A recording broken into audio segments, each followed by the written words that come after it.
من فيض مولانا الغفور قرآن رب العالمين جاء لنا نبراس نور فيه السعادة واليقين أسمى المعاني في السطور نسمو بها دنيا ودين نلقى الشفاعة في النشور بدلائل النور المبين في حفظه تحلو الأمور ما خاب من يرجو المعين نلقى الشفاعة في النشور بدلائل النور المبين بدلائل النور المبين.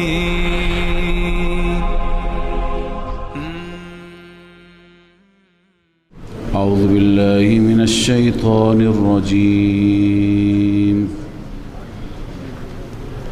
بسم الله الرحمن الرحيم. إن تستفتحوا فقد جاءكم الفتح وإن تنتهوا فهو خير لكم. الان دو کلمه روی سخن با کفار با مشرکین. کفار و مشرکین همیشه میگفتند متى هذا الوعد متى هذا الفتح. این که شما میگید خدا ما را مؤاخذه میکنه، خدا ما را میگیره، خداوند فیصله میکنه، این فیصله، این فتح به معنی فیصله هست. این فیصله الهی کی هست؟ زودتر بیاد، زودتر ما مؤاخذه بشیم، زودتر ما گرفتار بشیم به عذاب. خودشون میخواستن. همش در زندگی مکی که رسول الله اونجا بود همینو میگفتند و مسخره میکردند، چون که حریف خودشون کسی را نمیدونستند. الله الان میفرماید در اینجا بعد از این که زندگی مکی تمام شد، سال دوم هجری بود جریان بدر، الله میفرماید ان تستفتحوا فقد جاءكم الفتح. اگر شما طلب فیصله میکنید همانا فیصله شد. فیصله شد آمد، همینه که شکست خوردید در این جنگ که وقتی که صحابه حمله کردند 70 نفر، نه 70 نفر معمولی، تمام اعضای مجلس دارالندوه کشته شدند. دارالندوه اون مجلسی بود، پارلمان مشرکین و قریش مکه، در اونجا شیوخ می نشستند، بچه ها را نمی گذاشتند، جوانک ها را اونجا نمی گذاشتند، آدم های پخته می نشستند. ابو جهل تشریف داشت، عتبه و شیبه بود، امیه بود، بزرگ هایشون، کله گنده هایشون اونجا بودند. همه اونها اینجا کشته شدند، هیچ کس باقی نماند. فقط ابو سفیان در رفت، چون از اون طرف رفت، از اون مسیر رفت، کسی دیگه باقی نماند. افراد معمولی کشته نشدند. اینها در دارالندوه میخوانیم انشاءالله، در بحث هجرت میاد. همینها نظرات و دیدگاه های مختلفی داشتند درباره رسول الله. یکی میگفت که بیرونش کنیم، یکی میگفت که زندانش بکنیم، یکی میگفت که بکشیمش. در همین آیات می آید. همینها که نظراتی دادند و شیطان به شکل شیخ نجدی اونجا شرکت داشت و آخر مشوره ابو جهل را تایید کرد، گفت بهترین چیز همینه که بکشید او را. همینها را الله تعالی 70 تا از همینها کشت. اونایی که رؤوس بودند، اونایی که اصلی بودند، و 70 تا دیگر را الله تعالی از بهترین هایشون اسیر کرد. بقیه پالخت ها فرار کردند، هیچ که تو میدان نماند. لذا الله می فرماید شما فیصله می خواستید، فیصله شد. و ان تنتهوا فهو خیر لكم. الان اگر باز بیایید از مخالفت با توحید، از مخالفت با رسول الله، از مخالفت با دین، بهتر است، به نفع شماست. اما و ان تعودوا نعد. اگر شما برگردید ما هم برمیگردیم. اگر شما دوباره بیایید به همین مسیر مخالفت، ما هم میاییم به مسیر زدن شما، به مسیر عذاب شما، در جهت از بین بردن شما. و هیچ وقت مغرور نباشید بر امکاناتی که دارید، بر مال و منالی که دارید. ولن تغنی عنکم فئتکم شیئا ولو کثرت، هرگز نفع نمیده، دفع نمی کند از شما، نفع نمیده و دفع نمی کند. فئتکم جماعت شما، چیزی، پارتی شما، گروه شما، هر چه داشته باشید، هر چقدر زیاد باشد، ولو کثرت، ولو اینکه زیاد باشد فئت شما، و ان الله مع المؤمنین. این علت است، این علت است، چون که خدا با مؤمنین است، با شما نیست. شما هر چه داشته باشید شکست میخورید، رو به زوال هستید. خب این قانون اول جهاد بود. همان گونه که مسلمانان مردانه در میدان بدر جنگیدند، هر مسلمان در هر میدان مرد باشد، بزدل و سست نباشد، ترسو نباشد. پس الله عزوجل دوست دارد بندگانش مؤمنین با شهامت باشید. شما در هر کاری خدا دوست دارد که شما شهامت داشته باشید، غیرت داشته باشید. الله تعالی خودش غیور هست، با غیرت را دوست دارد. بعضی وقت مردم به ناحق متاسفانه می ایستند، بر ایستادگی می کنند. این که مذموم هست، این ناپسندیده است، اما بعضی وقتا به خاطر حق خودشون، حقشون تلف میشه، می ایستند، میگن جان ما بره، ما حقمون را می خواهیم و از کسی هم پروا ندارند، ولو اینکه ضایع کننده حق دولتی باشد، قدرتی باشد، سرداری باشد. الله عزوجل همین میخواد که انسان باید دنبال حق، ولو اینکه از مسیر قانون و راه قانونی باشد، باید برود و انسان نباید سست باشد. الله عزوجل استقامت را، ثبات را دوست دارد. این قانون اول بود. قانون دوم، یا ایها الذین آمنوا اطیعوا الله و رسوله، ای مؤمنان اطاعت خدا کنید و اطاعت رسول بکنید. در همون غیرتی که دارید نه بر اساس هوای نفس باشد، نه بر اساس نفسانیت و عنانیت باشد، بر اساس اطاعت خدا و رسول، یعنی در چارچوب شریعت، در چارچوب قانون الله. نه اینکه هرچی که من دلم میخواد اینا بگم غیرت، نه. دوم اینه که اطاعت خدا و رسول. ولا تولوا عنه و انتم تسمعون، پشت ندهید، اعراض نکنید از رسول الله در حالی که شما میشنوید. یعنی میشنوید چی میگه، لذا پشت ندید، اعراض نکنید. مثل منافقان نباشید، مثل مشرکان نباشید، گوش میکنند اما نمیشنوند، حالیشون نمیشه، متوجه نمیشن، چون که خدای عزوجل فهم را از اونها سلب کرده.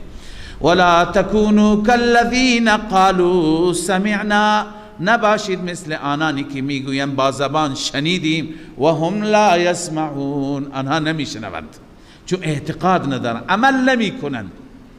لذا انسان اگه بگه شنیدم، چشم، عمل نکند، به درد نمی خورد. ان شر الدواب عند الله، خب اونها چرا و هم لا یسمعون؟ چون مهر جباریت بر دل اونها خورده، بر گوش اونها خورده. لهم قلوب لا يفقهون بها ولهم اعین لا يبصرون بها ولهم آذان لا يسمعون بها. اینا شر دواب هستند، بدترین موجودات چارپا هستند. ان شر الدواب عند الله الصم البكم الذين لا يعقلون، بدترین چارپایان یا بدترین مخلوقات زنده نزد الله اون انسانهای صم هستند، اون انسانهای ناشنوا هستند. البکم، اون انسانهای لال هستند. الذین لا یعقلون، اونهایی که درک ندارند، عقل ندارند. ولو علم الله فیهم خیرا لاسمعهم. الله اگر در وجود اونها خیری میدید، یعنی انابت، منظور از خیر چی هست؟ انابت، حق طلبی اگر میدید، لاسمعهم، الله اونها رو میشنوانید، یعنی هدایتشون میکرد. اما هیچ انابت نیست، همش در وجود اونها چیه؟ اناد است. ولو اسمعهم، اگر به سبب همین اناد اگر الله اونها را بشنواند، لتولوا وهم معرضون، اونها بر میگردند در حالی که اعراض میکنن، پشت میدهند، یعنی عملا اونها پشت میدهند، قبول نمیکنند. پس ای مسلمان شما مثل اونها نباشید. فرق مسلمان و کافر چیه؟ فرق مسلمان و منافق، منافق میگه چشم ولی عمل نمیکنه چون اعتقاد نداره. مسلمان وقتی که میگه چشم باید عمل بکنه.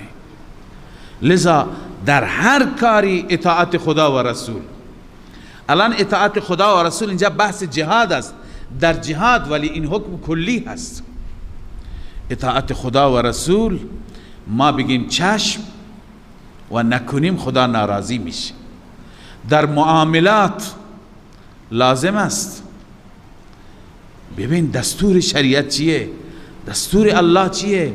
مبادا مرتکب حرام بشه، مبادا الله ناراضی بشه، ولو اینکه میلیاردها سود برای شما داشته باشه. اطاعت خدا و رسول لازمه. در مراسمات، مراسم عروسیه، مراسم عزاداریه، خوشیه، ناخوشیه، در هر چیز انسان مؤمن باید 100% مؤمن باشه. ادخلوا فی السلم کافه. فقط در مسجد مسلمان نباشیم، فقط در رمضان مسلمان نباشیم، فقط در حج مسلمان نباشیم، در همه شؤون زندگی باید اطیعوا الله و رسوله ولا تولوا عنه وانتم تسمعون. مثل کافران نباشیم، مثل منافقان نباشیم که چشم به زبانشون هست اما در عمل هیچ.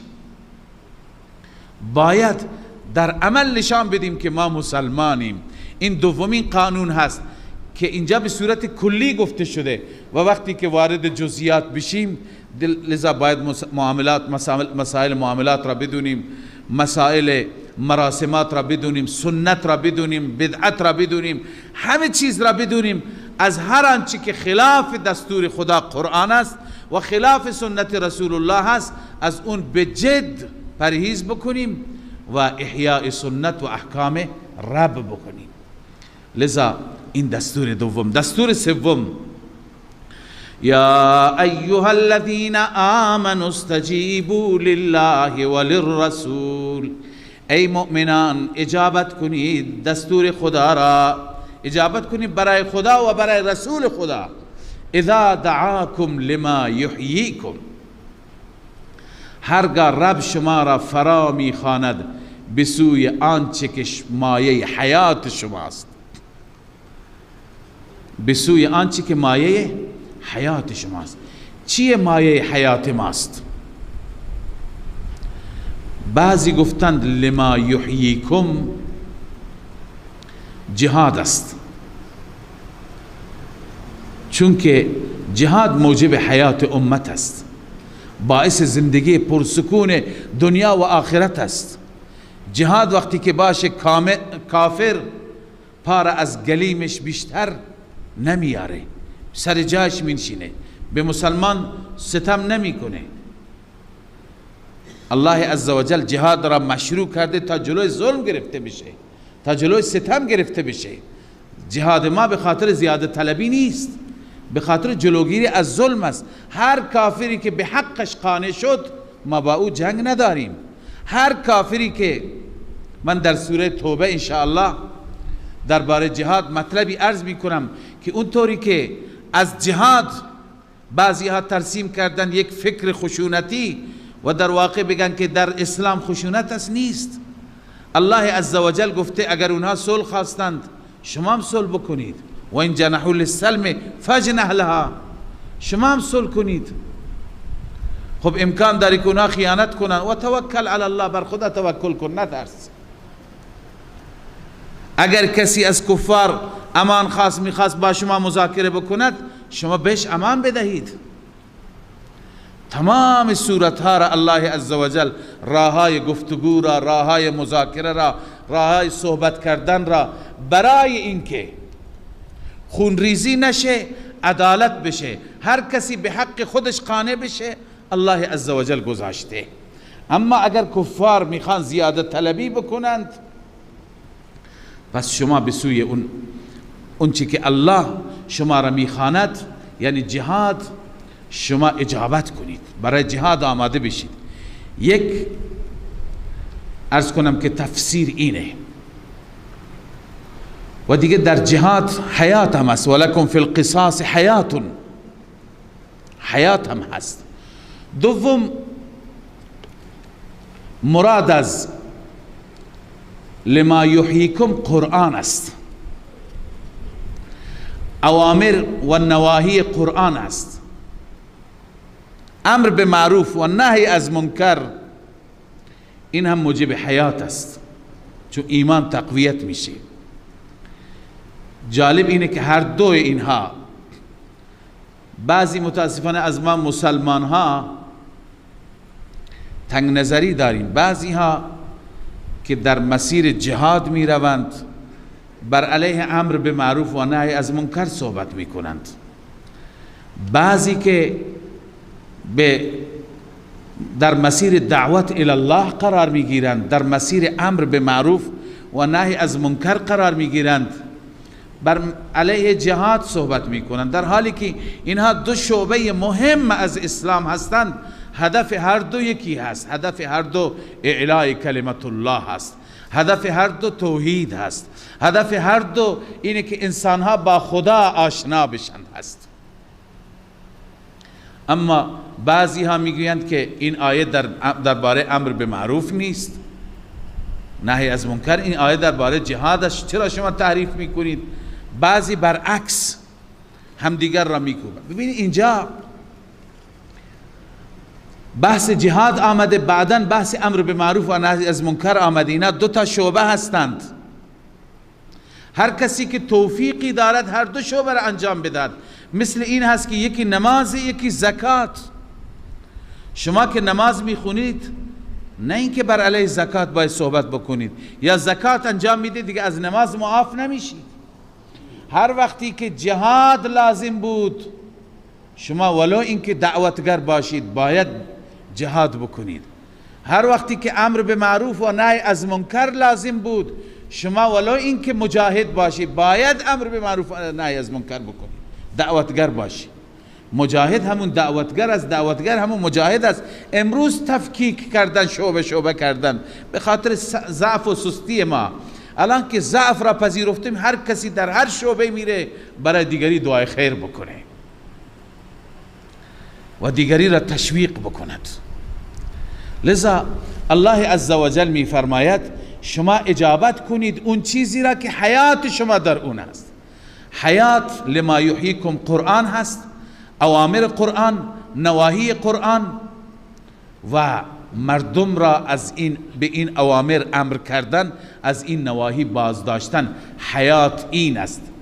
چنانچه قال مجاهد والجمهور المعنى استجیبوا للطاعه وما تضمنه القرآن. شما در باب طاعت اجابت کنید، عبادت خدا به جا بیاورید و هر چی که قرآن گفته من اوامر و نواهی. جهادی که از اون اوامر است، مردمان را به سوی نیکی دعوت کردن یکی از اوامر، هر دو یکی هستند. گاهی با شرایط بستگی داره، گاهی این مهمتر میشه، گاهی اون مهمتر میشه. بله، ففیه الحیات، الحیات الابدیه و نعمت السرمدیه. در این که ما دستورات قرآن را به جا بیاوریم، حیات ابدی ما در همین است. بهشت که نعمت سرمدی است در همین است. پس استجیبوا لله و للرسول اذا دعاکم لما یحییکم، ای الی، لام به معنی الی است، الی ما یحییکم. الله و رسول شما را میخواند، شما را دعوت میده به سوی اون چیزی که مایه حیات شماست. مایه حیات شما در این دنیا است یعنی جهاد، یا مایه حیات شما در اون دنیا است یعنی بهشت، حیات ابدی و نعمت سرمدی که خواندیم. واعلموا ان الله يحول بين المرء و قلبه. این برکت اول استجابت است. بدان که الله حائل است بین انسان و قلبش. تفسیرهای زیاد مفسرین کردن، اما من به یک تفسیر که حضرت شیخ ما رحمه الله تفسیر می کند اکتفا می کنم. الله بین شما و قلب شما حائل است. یعنی چه؟ یعنی اگر شما جهاد کردید، شما امر به معروف کردید، به برکت این جهاد و به برکت این امر به معروف و نهی از منکر خداوند به شما ربط القلب نصیب می کند. یعنی دل شما را قرص می کند، خود شما چنان قوی و محکم میشید که هیچ کسی نمی تواند شما را از مسیر منحرف بکند. چون که انسان همیشه در خطر است. قلب به دست خود انسان نیست. گاهی انسان عمل میکند اما در آخر خاتمش خراب میشه. خدا پناه بده. اما به برکت جهاد و به برکت امر به معروف و نهی از منکر خودتون چی؟ قوی میشید. الله بین مرء هست، بین انسان است و قلبش ربط القلب نصیب میکند. دل را گره میزند، دل را قرص میکند. دیگه این دل اصلا از مسیر حق منحرف و منصرف نمیشه. و انه الیه تحشرون. ای واعلموا انه، بدانید که شما به سوی الله حشر میشوید، به سوی الله برگردانده میشوید و جمع میشوید. واتقوا فتنة لا تصيبن الذين ظلموا منكم خاصة.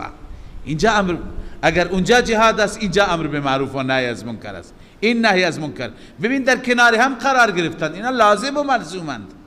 الله می فرماید بترسید از آن فتنه، از آن گناهی که از آن عذابی که وقتی بیاید لا تصيبن الذين ظلموا منكم خاصة، نمی رسد اون فتنه، اون عذاب به کسانی که ظلم کردند از شما. فقط مال ظلم کنندگان، مال گناهکاران نیست، مال همه هست.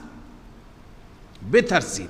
اینجا الله تعالی فرموده بترسید، پروا داشته باشید، باک داشته باشید، عنایت داشته باشید که منظور از فتنه عذاب هست، اما عذابی که به سبب منکر میاد. بعضی گفتند، بعضی که روح و ذوق جهادی دارند این آیه را هم به سوی جهاد تفسیر میکنند. فتنه ترک جهاد است میگویند. ترک جهاد اگر کردید عذابی میآید، دشمن مسلط میشه، اون وقت فقط اونهایی که ترک جهاد کردن، شرایط جهاد داشتند و ترک کردند، اونها را نه، تر و خشک را همه را میسوزاند، همه را در بر میگیرد. ذلت که بیاد، خاری که بیاد، کفر که بیاد، ظلم که بیاد، خوب و بد نمیشناسد. یا اینکه فتنه عذابی که به سبب منکرات انجام میگیرد. مثلا خدا پناه بده در یک جامعه زنا هست، میخواری و شراب نوشی هست، فساد هست، ربا هست. اینها گناهانی هستند که خداوند سخت بیم داده ما را. اینها گناهانی هستند که رسول الله صلی الله علیه وسلم فرموده بر این گناهان خیلی از اثرات سوء متوجه جامعه میشه. مثلا قتل و هرج و مرج میشه، مثلا قحط و خشکسالی میشه، مثلا بیرونقی و کساد بازار میشه. خب به خاطر همین گناهان، زنا، شرابخواری و ربا. خب وقتی که بازار کاسد شد فقط برای همون رباخواران میشه، وقتی که قتل و هرج و مرج شد فقط برای همون گروه گناهکاران میشه، وقتی که قحط آمد به سبب زنا آیا فقط برای همون بلا نسبت زانیان میشه یا برای همه میشه، برای نیک و بد؟ پس عذابها مرتب هستند بر معاصی، بر گناهان. اگر افراد جامعه مسئولیت نشان ندهند، خودشون را مسئول ندانند، جلو اینها را نگیرند، کسانی هستند که تبلیغ میکنن این کارها را. کسانی هستند در همین بازارهای ما، بیخ گوش ما، در کنار مسجد ما و مساجد این شهر می و شراب می فروشند. مردم یا می خرند، چیزهای مبتذل می فروشند. اگر جلو اینها را ما نگیریم، اگر احساس مسئولیت نکنیم، عذابی خدای نکرده اگر متوجه بشه، زلزله بیاد، سیل بیاد، قحط بیاد، اون وقت من ملا را هم میگیرد و اون بازاری را هم میگیرد. پس الله عزوجل سخت بی میدهن ما را. این تلنگر بزرگی هست که باید تک تک افراد، هم عالم هم غیر عالم، دعوتگر، تبلیغی، ریش سفید، معتمد، تحصیل کرده، جوان با ایمان، هر کسی باید احساس مسئولیت کند. اگر میتواند با دست جلوی منکر را بگیرد، اگر نمیتواند با زبان حداقل تبلیغ بکند، بگوید نکنید این کار را، برنامه ریزی بشه، مشوره بشه چطور در شهر خودمون جلوی منکر را بگیریم که اگر این منکر جلویش را نگرفتیم آخر بلایی برای خود ما میشه. حداقل به خاطر خودمون باید جلویش را بگیریم. لذا الله می فرماید واتقوا فتنة، بترسید از آن فتنه ای، از آن عذابی که لا تصیبن الذین ظلموا، نمیرسد به آنانی که ظلم کردن از شما خاصتا فقط. واعلموا ان الله شدید العقاب. این چی هست؟ این نسخه تقوا است. میخوای تقوا حاصل کنی، بر صفحه دلت بنویس و بدان که ان الله شدید العقاب، الله سخت عذاب میده. وقتی که ما یقین بکنیم که عذاب خدا سخته، اون وقت تقوا میاد. واذکروا اذ انتم قلیل مستضعفون فی الارض، بشارت است. شما حرکت کنید از خدا برکت، از خدا نصرت، از خدا یاری. ببینید شما اندک بودید، چطور خدا شما را کمک کرد. الان هم شما را خدا کمک میکند. واذکروا اذ انتم قلیل مستضعفون فی الارض، بدانید زمانی که شما اندک بودید، شما اصحاب از نظر عدد اندک بودید. مستضعفون فی الارض، ضعیف بودید به اعتبار قوت در زمین. منظور از فی الارض زمین مکه هست، سرزمین مکه هست. تخافون ان یتخطفکم الناس، شما می ترسیدید که مردم شما را بربایند، مردم شما را بغاپند، مردم شما را از بین ببرند. مردم منظور مشرکین مکه. فآواکم، الله شما را جای داد در مدینه. و ایدکم بنصره، و الله شما را تایید کرد با نصرت خودش، با یاری خودش. و رزقکم من الطیبات، الله شما را رزق و روزی داد، از مالهای پاکیزه داد. لعلکم تشکرون، شاید شما شاکر باشید، شما شکرگزار باشید. شما را خدای عزوجل این همه نعمت داد به این خاطر. ببینید الله عزوجل این آیات را شما با هم دیگر ربط بدید. اول به ما گفت اطیعوا الله و رسوله، بعد از اطاعت خدا و رسول گفت واتقوا، بترسید. بعد از ترسیدن ما را گفت از منکرات جلوگیری بکنید. اینها همه با هم مرتبطند.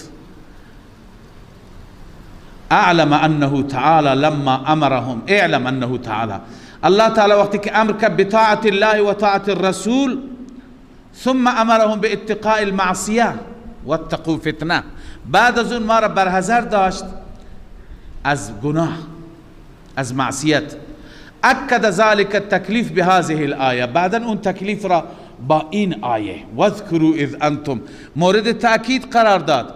الان شما قوت گرفتی، شما در بدر اونها را شکست دادید، خدا شما را به شما توانایی داد، مال داد، نیرو داد. اون روزی که ضعیف بود شما را خدا کمک کرد، الان هم کمک میکند. پس ادامه بدهید این مسیر را. ببین عزیزم، ما شرایط خودمون را هم باید بسنجیم. ما چی بودیم، چی داشتیم، از نظر دین، از نظر تقوا، از نظر علم، از نظر دانش. همین اطراف ما چند سال پیش، 50 سال پیش، کسی پیدا نمیشد که جنازه بده، کسی پیدا نمیشد که جزئی ترین مسائل را بلد باشه. از نظر مادیات، از نظر دنیا، تو خونه یک کیسه آرد گیر نمی آمد. ثروتمندترین آدم اون بود که یک جوال گندم یا یک کیسه آرد داشته باشه. دیگه این سرمایه‌دار بود، بقیه مردم همین نداشتند.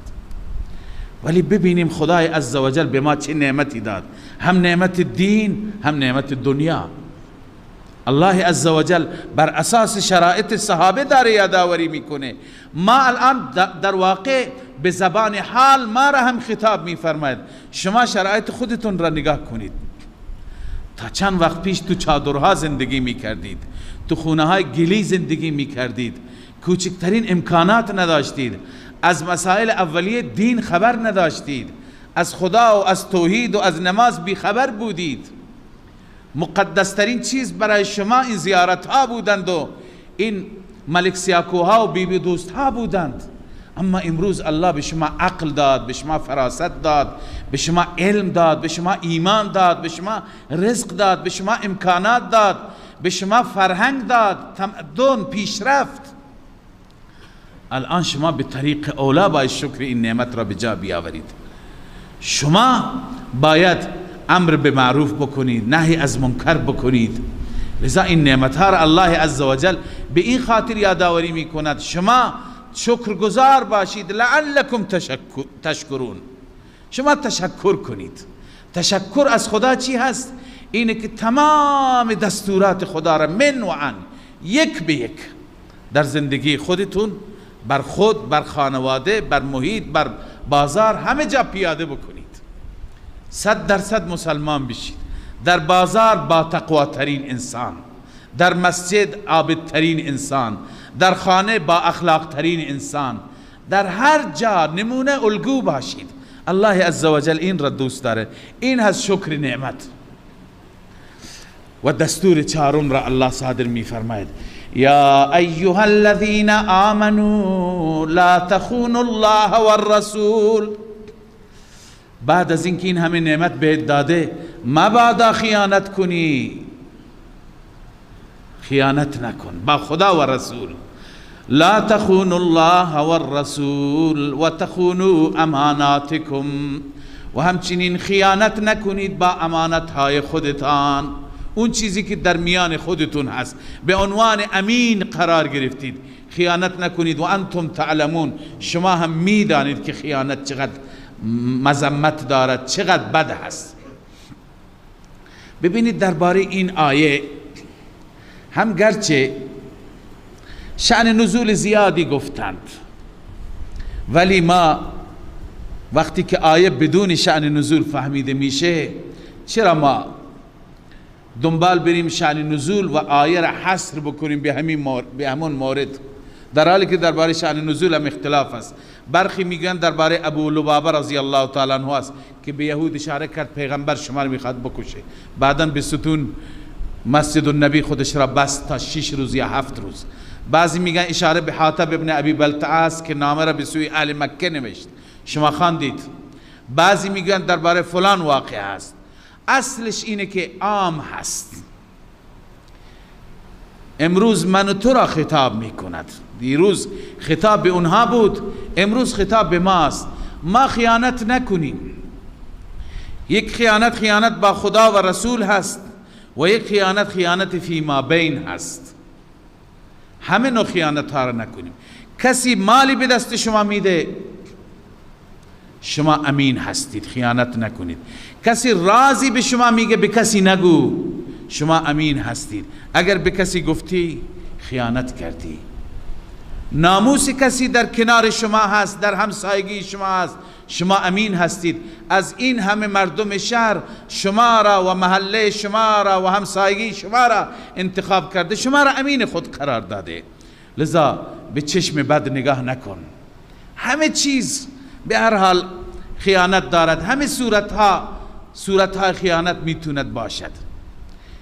بسیاری از مردم هست از اسرار مردم با خبر بشی، فوراً گزارش بده تا برایش چاه بده، برایش چاهی بزنی بیندازین را تو چاه.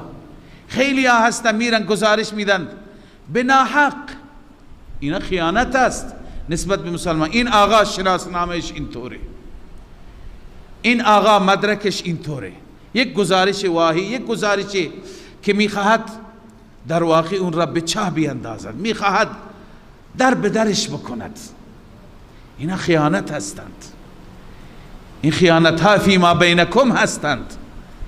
اینها را اگر مسلمان هستیم نباید انجام دیم. و بزرگترین خیانت با خدا و رسول هست. در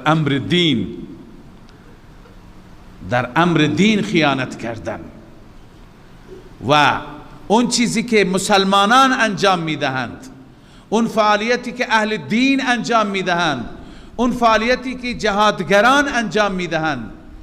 مثلا مجاهدین قصد حمله دارند به کفار، جاسوس میره خبر میده که امروز مجاهدین میخوان از فلان مسیر حمله کنند، این خیانت هست. اهل دین یه فعالیت دینی دارند، فعالیت فرهنگی دارند، فوراً گزارشش را به دشمن بده تا دشمن جلو بگیره. اینا خیانت با خدا و رسول هست. چطور وجدان انسان راحت میشه که انسان با خدا خیانت میکند، با رسول خدا، خدایی که همه وجودش از او هست. الان نسبت به دین او میره با دیگران پیمان میبنده، نسبت به دین خدای عزوجل جلوگیری از دین خدا، برای جلوگیری از دعوت الله، برای جلوگیری از تعلیم دین، تعلیم قرآن، میره آله دست دیگران میشه. خیلی ها هستن افراد، باید این مسائل را ما بدونیم. یک جای یک چشمه‌ای جاری هست، یک جای یک نوری روشن هست، تعلیمی هست، بعضی میرن تحریک میکنن حتی آخوندها را که برید شما اختلاف ایجاد کنید، برید شما دو دستگی ایجاد کنید تا یک بهانه بشه جلوی این را بگیرند. این خیانت با خداست. این انسان فردا جواب خدا را چی میده؟ لذا خیانت صورتهای زیادی داره. شما خودتون تصور بکنید، هر کاری که جلوی خیر را بگیرد، هر اختلافی، هر گزارشی، هر دو دستگی، هر چی که جلوی کار دین را بگیرد، جلوی کار فرهنگی را بگیرد، جلوی دعوت الله را بگیرد، هر گزارشی این خیانت هست. این خطاب به اون خائنین هست. یا ایها الذین آمنوا لا تخونوا الله والرسول. ای کسانی که ایمان آوردید شما خیانت نکنید، با خدا و رسول خدا خیانت نکنید. و تخونوا اماناتکم، و همچنین خیانت نکنید با امانتهای خودتان، یعنی فیما بین خودتان امین هم قرار گرفتید. و انتم تعلمون، در حالی که شما میدانید. و علموا انما اموالکم و اولادکم فتنه. گاهی میشه خیانت انسان به خاطر مال میکند، به خاطر فرزند میکند، زن و فرزندم محفوظ بماند، به من پول برسد، به من پاداشی گیر بیاد، مدالی بگیرم. الله می فرماید اینها همه فتنه هستند. اگر اجر می خواهی، و ان الله عنده اجر عظیم، نزد الله اجر عظیم هست. یا ایها الذین آمنوا ان تتقوا الله. خدای عزوجل از بندگانش تقوا میخواد، خدا ترسی میخواد که همیشه در همه میدانها، بالخصوص در میدان جهاد، تقوا را پیشه بگیرند. اونجا بیشتر پروا داشته باشند، بیشتر رعایت کنند و ملاحظه کنند. الله تعالی وعده فرموده ان تتقوا الله، اگر شما تقوا داشته باشید، از خدا بترسید، از خدا پروا کنید، یجعل لکم فرقانا، خدای تعالی برای شما فرقان قرار میده. فرقان را تفسیر کردن تفسیرهای مختلف.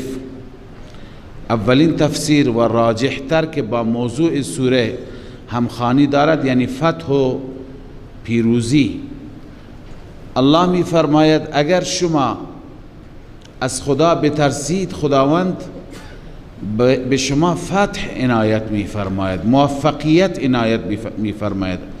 علامه آلوسی رحمه الله می فرماید نصرا یفرق بین المحق والمبطل یا یفرق بین المحق والمبطل. خدا چنان یاری می کند که بین حق و باطل، بین کسی که بر حق و باطل هست فاصله و جدایی ایجاد میشه. چگونه؟ به اعزاز المؤمنین و اذلال الکافرین. مؤمنین را الله عزوجل عزت می بخشد و کفار را ذلت. پس این فتح، این موفقیت در صورتی هست که در وجود شما تقوا باشد. این در دنیاست، این نتیجه دنیوی هست. اما نتیجه آخرت چی میشه؟ و یکفر عنکم سیئاتکم و یغفر لکم. خداوند عزوجل گناهان شما را کفاره می فرماید، گناهان شما را پاک می گرداند و شما را مغفرت می کند. والله ذو الفضل العظیم.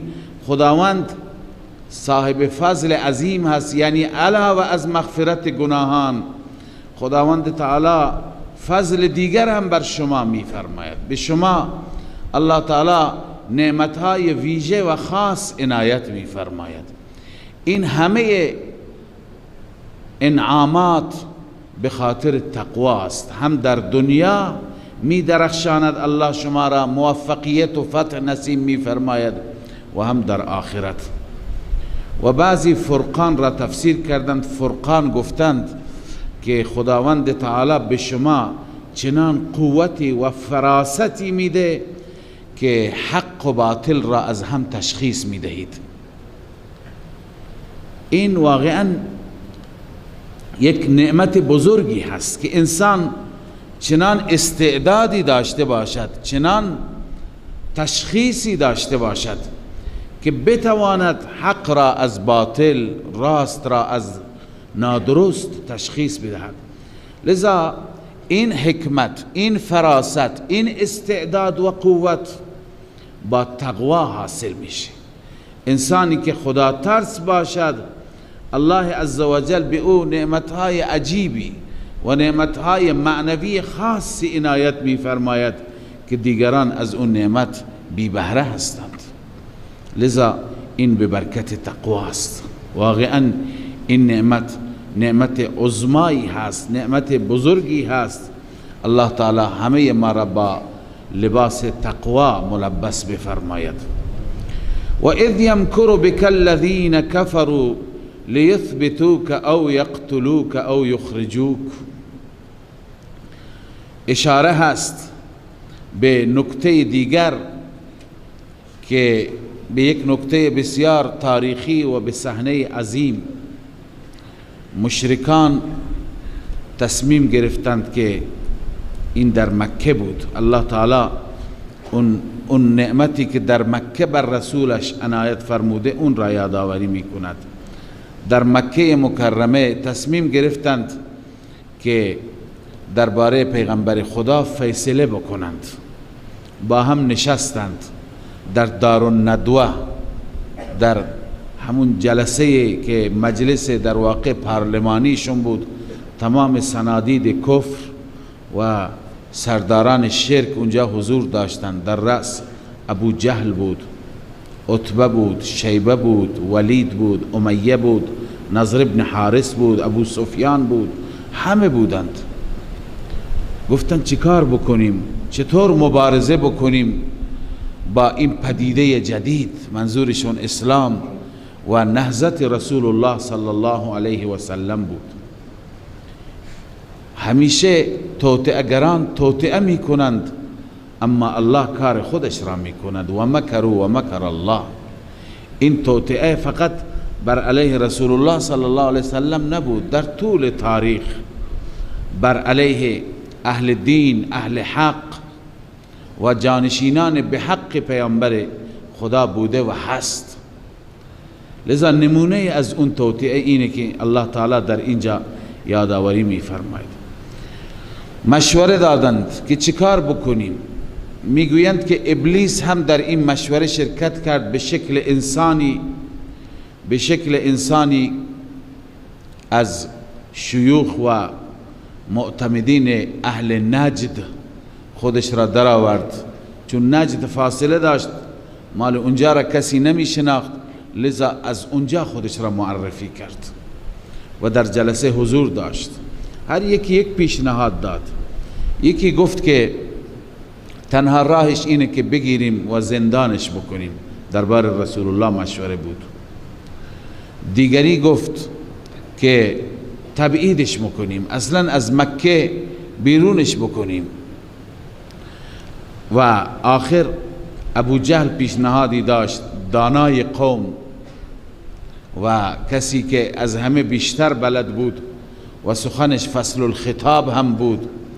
او گفت که ما طوائف مختلفی هستیم، تیره های مختلفی هستیم، از هر تیره یک نفر تعیین بشه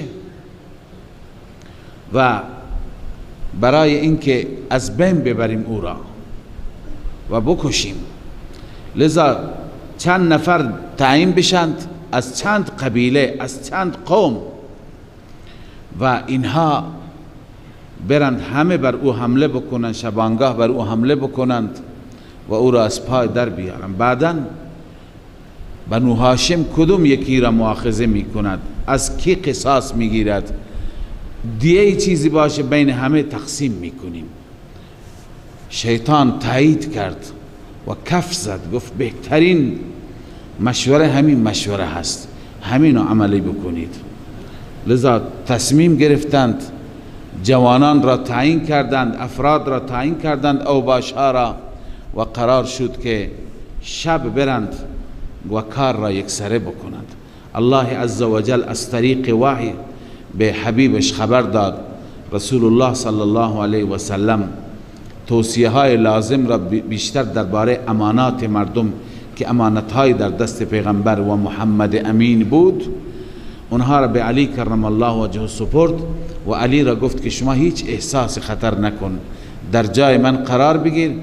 خودش به خانه ابوبکر رفت و ابوبکر از روزها انتظار میکشید و رسول الله هم منتظر بود که کی دستور برسد. همه هجرت کرده بودند و ابوبکر به خاطر رسول الله منتظر بود. لذا به ابوبکر مژده داد که وقت رفتن هست و آماده باش که شب می رویم. و آن حضرت صلی الله علیه وسلم و ابوبکر همون شب حرکت کردند. اون شب وقتی که حرکت کردند، مشرکین اونجا که رفتند دیدند که پیغمبر نیست، علی را به جای پیغمبر یافتند. الله تعالی بعد سفر هجرت که در سوره انشاءالله توبه می آید تفصیلش، الله تعالی اینجا اون نجات را و اون لطف و احسان را یادآوری می فرماید. الله می فرماید و اذ یمکر بک الذین کفروا لیثبتوک، زمانی که توطئه کردند برای شما، نسبت به شما توطئه کردند، نقشه کشیدند، الذین کفروا کفار در دار الندوه، لیثبتوک تا که شما را زندان کنند، لیثبتوک ای لیحبسوک حبس کنند، و یربطوک بالوثوق با زنجیر ببندند، او یقتلوک یا اینکه شما را از پای در آورند قتل بکنند، او یخرجوک یا اینکه شما را بیرون کنند. همه این نقشه ها را می کشیدند. و یمکرون و یمکر الله، آنها تدبیر می کردند، توطئه می کردند برای قتل شما. و یمکر الله، الله تدبیر می فرمود برای نجات شما. الله عزوجل هم برنامه‌ای برای نجات شما پیاده کرد. والله خیر الماکرین، الله عزوجل بهترین تدبیر کننده است. تدبیری که الله می کند اون تدبیر عملی هست، اون اجرایی هست. بعد از اون به هر حال آن حضرت صلی الله علیه و سلم رفتند و به مدینه طیبه رسیدند. و اذا تتلی علیهم آیاتنا، باز هم زجر و توبیخ بر کفار. این آیات درباره یکی از سرداران کفر نضر بن حارث هست. یا بعضی از علماء یهود که سوره مدنی هم هست، آیات الهی را وقتی که می شنیدن می گفتن این که کاری نداره، ما میتونیم مثل این درست کنیم. اما بعد از اینکه میخواستند ارائه بدند، هر کاری میکردند نمیتونستند. یا اینکه من قبلا هم خدمت شما عرض کردم، بسیاری از کسانی که حتی بر علیه قرآن کتاب نوشتند و نقد کردند، از نگاه تاریخی، از نگاه جغرافی بر قرآن نقد دارند، اونها هم اعتراف دارند که بله ترتیبش طوری هست که کار کسی نیست که مثل این درست کند. اما تشبیه میدن به کتابهایی که انسانها و افراد نوشتند، مثل شاهنامه فردوسی و مثنوی مولوی و گلستان سعدی که اینها منحصر به فرد هستند. بعد از اینها هیچ کسی نتوانسته بر اسلوب اینها بنویسد. اون منکرین، کفار، مستشرقین بر این عقیدند که العیاذ بالله محمد نبوغ داشته، استعداد داشته و این حاصل استعداد و صلاحیتش هست. این قبول دارن که کسی نمیتونه. و این نضر بن حارث بعد از این که نتونست، این دعا کرد، گفت خدای، اینقدر احمق بود، گفت خدای اگر این قرآن حق است بر ما سنگ بباران. اما الله عزوجل اونها را به این عذاب گرفتار نکرد. علتش عرض می کنم.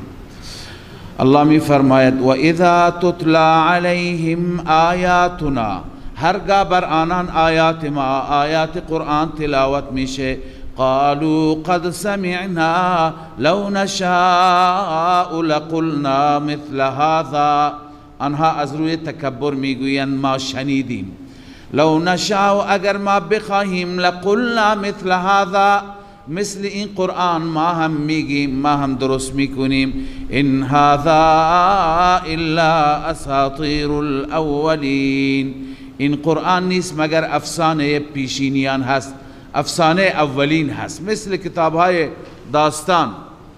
و اذ قالوا اللهم ان كان هذا هو الحق من عندك، اونها می گفتند بار اله اگر این قرآن حق است و از جانب تو هست، فامطر علینا حجارة من السماء، بر ما سنگ بباران از آسمان، او ائتنا بعذاب علیم، یا ما را به عذاب دردناک مبتلا بگردان، برای ما عذاب دردناک بیاور.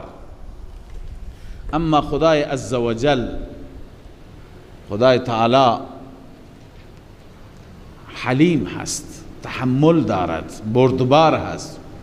الله تعالی به خاطر یاوه‌گویی یک مشرک بیخرد فوراً عذاب نازل نمی کند. اولا از اصول عذاب این هست که تا زمانی که پیامبر اون قوم و امت در میانشون باشد عذاب نمیاد.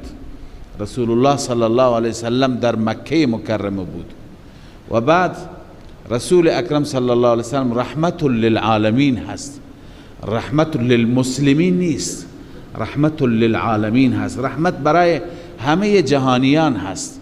به برکت این رحمت حتی کفار از بسیاری از خشم و غضب الهی و از عذابهایی که مثل عذابهای اقوام گذشته بوده، خسف و غرق و سنگباران و امثالهم، این امت محفوظ است، بر این امت نمی بارد. لذا الله تعالی می فرماید و ما کان الله لیعذبهم و انت فیهم، خداوند اونها را عذاب نمیده تا مادامی که شما در میانشان هستید.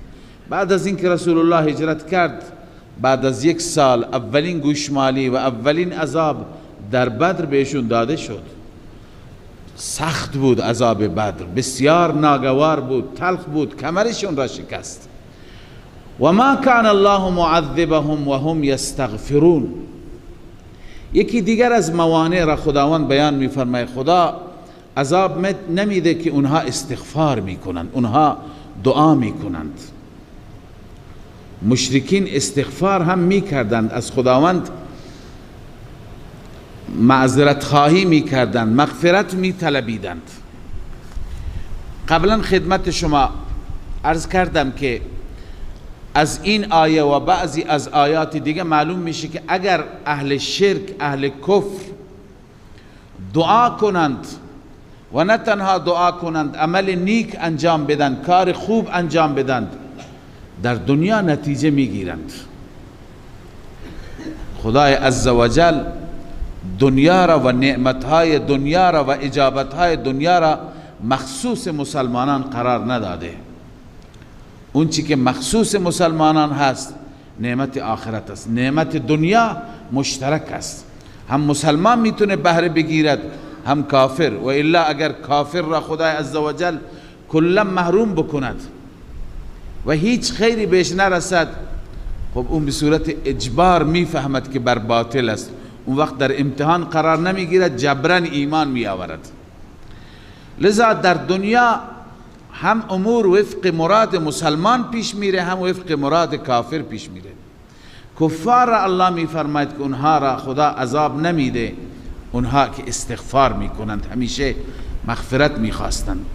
ما خواندیم که حتی ابلیس بعد از اینکه طرد شد دعایی کرد، دعایش کامل نه ولی ناقص قبول شد و پذیرفته شد. پس اینها را هم الله تعالی عذاب نمیده و هم یستغفرون، تا زمانی که اونها مغفرت میخوان.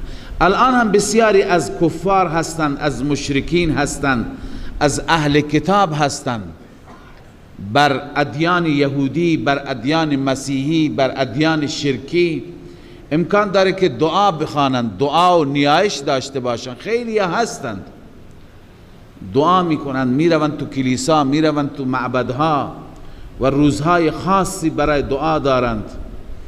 این دعاها بر اساس این آیه امکان داره که در امور دنیای اونها پذیرفته بشه، اما در امور آخرت نه. یک کار خوب انجام میدن، امکان داره که این کارهایشون در امور دنیا پذیرفته بشه، اما برای آخرت نه. درباره آخرت آیات متعددی تکلیفشان را روشن کرده. پس مفهوم آیه این هست، اون چی که جمهور میفرماید. اما حضرت شیخ رحمه الله میفرماید که منظور از وهم یستغفرون مشرکین نیستند، مؤمنین هستند. اون مؤمنینی که در مکه اسیر بودند، در مکه گرفتار بودند. لذا خدای تعالی اینو میفرماید، ایشون میفرماید تفسیر صحیح آیه این هست که خدا این مشرکین را عذاب نمیده، چون در وسط اونها، در میان اونها مؤمنینی هستند که استغفار میکنند. ما قبلا هم خواندیم که لو تزیلوا لعذبنا الذين كفروا منهم عذابا الیما. اگر این مسلمانان، در سوره فتح خواندیم، اگر این مسلمانان گرفتار، این ضعفا که نتونستند هجرت کنند، اگر اینها جدا بشند، فاصله بگیرند، از مکه برن بیرون، بعدا خدا عذاب میاره. از اون آیه حضرت شیخ رحمه الله استنباط کرده و استدلال کرده، میفرماید که تا زمانی که اون مؤمنین در وسطشون هستند و استغفار میطلبند، برای اون قوم عذاب نمیاد. پس گاهی میشه که یک جماعت اهل خیر، اهل دین، اهل حق در میان بقیه هستند، اینها نماز میخونند، دعا میخوانند، قرآن میخوانند، خدا را یاد میکنند، برکات اونها، خیر اونها به شهر میرسد، اون شهر از عذاب محفوظ میماند، ولی اهل شهر شاید متوجه نباشند. و ما لهم الا يعذبهم الله. خب آیا پس اینها را خدا عذاب نمیدن؟ چرا؟ موجبات عذاب هست، دلیل عذاب که باید عذاب داده بشه هم هست. اینجا خداوند دلائل عذاب را بیان میفرماید. و ما لهم الا يعذبهم الله. چرا آنها را الله عذاب نده؟ چه شده آنها را که عذاب نمیده؟ و هم یصدون عن المسجد الحرام، این مقتضی اول عذاب، این می طلبد که عذاب داده بشن. آنان باز می‌دارند از مسجد حرام، مسلمانان را برای نماز نمیگذارند، برای طواف نمیگذارند. و ما کانوا اولیاء، خودشان را ولی و متولی مسجد الحرام میدانند، در حالی که الله میفرماید اینها متولی نمیتوانند باشند، اینها صاحبان مسجد الحرام و متولیان امور نمیتوانند باشند. چرا؟ ان اولیاؤه الا المتقون ولكن اکثرهم لا یعلمون. الله میفرماید متولی اونجا نمیتواند کسی باشد مگر اون متقی، اونی که از شرک و از کفر دوری کند. اصل تقوا همینه، الذين يتقون الشرك والكفر، متقی اونه که از شرک و کفر. پس مجاور اونجا، متولی اونجا باید اهل توحید باشه، یکتا پرست باشه، نه اینکه بت پرست و همه چیز پرست. ان اولیاؤه الا المتقون الذين يتقون الشرك. پس الله می فرماید که ولكن اکثرهم لا یعلمون، اما اکثر نمیدانند. این مشرکان خودشان را متولی میدانند خانه‌ای که برای توحید پایه گذاری شده. کعبه را ابراهیم به خاطر توحید و یکتا پرستی بنا نهاد، اما اونجا اینها رفتند صدها بت گذاشتند و شرک میکنند. اینها اولیاء نیستند، اینها متولیان نیستند. متولی اونجا باید که یکتا پرستان باشند، متقیان باشند. و دیگه نمازی که اینها دارن، نمازشون مسخره هست، نمازشون هیاهو هست، نمازشون سوت زدن و کف زدن هست. این نماز نیست، این عبادت نیست. و ما کان صلاتهم عند البیت الا مکاء و تصدیه، نمازشان نزد بیت نیست مگر مکا هست. مکا یعنی کف زدن. و تصدیه